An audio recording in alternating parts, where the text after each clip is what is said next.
Hey, Pastor Steve Waldron. I hope you're having a great day or night in Jesus. Thank you so much for being with us. Do check our other videos and join us daily. We're going to be looking today at observational astronomy, the things we see in the sky, and creation, and also how it tends to disprove a Big Bang. So let's get started. We're using as our discussion starter book In the Beginning by MIT scientist Walt Brown. Dive in.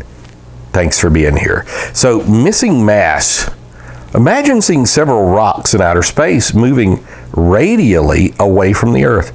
If the rocks were simultaneously blasted away from Earth, their masses, changing velocities and distances from Earth, would have a very precise relationship with each other. When a similar relationship is checked for billions of observable galaxies, an obvious conclusion is that these galaxies did not explode from a common point in a huge Big Bang. So you would expect them to be all, even if they're moving in various directions, they wouldn't be moving perpendicular and at different speeds, even with different mass. There would be some similarity, commonality there. And so an obvious conclusion is that these galaxies did not explode from a common point in a huge Big Bang. It is even more obvious that if such an explosion occurred, it must have been much, much less than billions of years ago.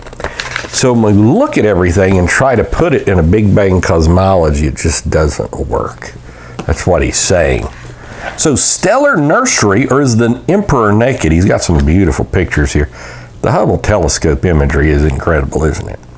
The popular media frequently claim that stars are actually seen evolving and that pictures of these stellar nurseries prove it. The impressive pictures of the Eagle Nebulae are usually shown. Many people accept the claim without asking themselves, do the pictures contain anything that shows stars are evolving? Of course not. If stars were evolving, other physical measurements could confirm it. What are these measurements? Silence. This willingness to accept what others tell us reminds one of the tale in which the people told the naked emperor he was nicely dressed. I remember reading 1984, they want you to disbelieve your own eyes.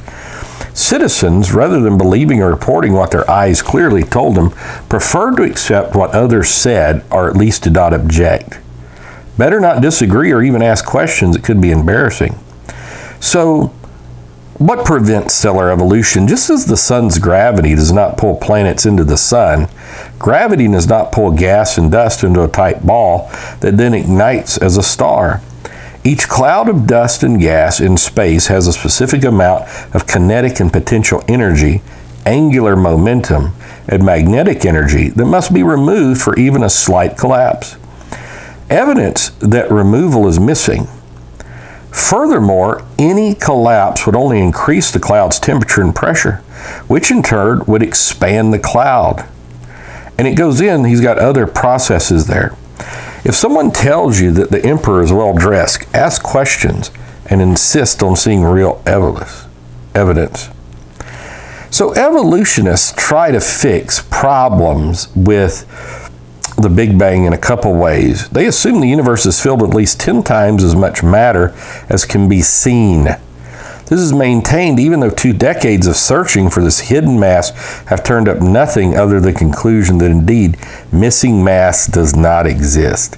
This is kind of like antimatter and junk DNA in our bodies and some of the strange hoaxes around all of that.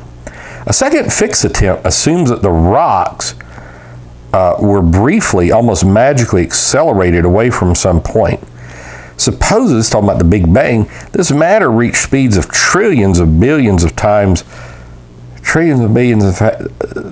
faster than the speed of light.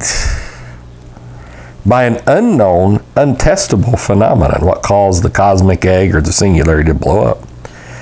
But not by a blast. Then this matter became controlled by gravity after it reached just the right speed to give it an apparent age of about 10 billion years. So, things we see in the heavens just don't comport with a Big Bang. But it does comport with Genesis 1. God is your creator, and I'm so thankful God bless you. Just love him, pray to him. He's a great God. He loves us. Bye-bye.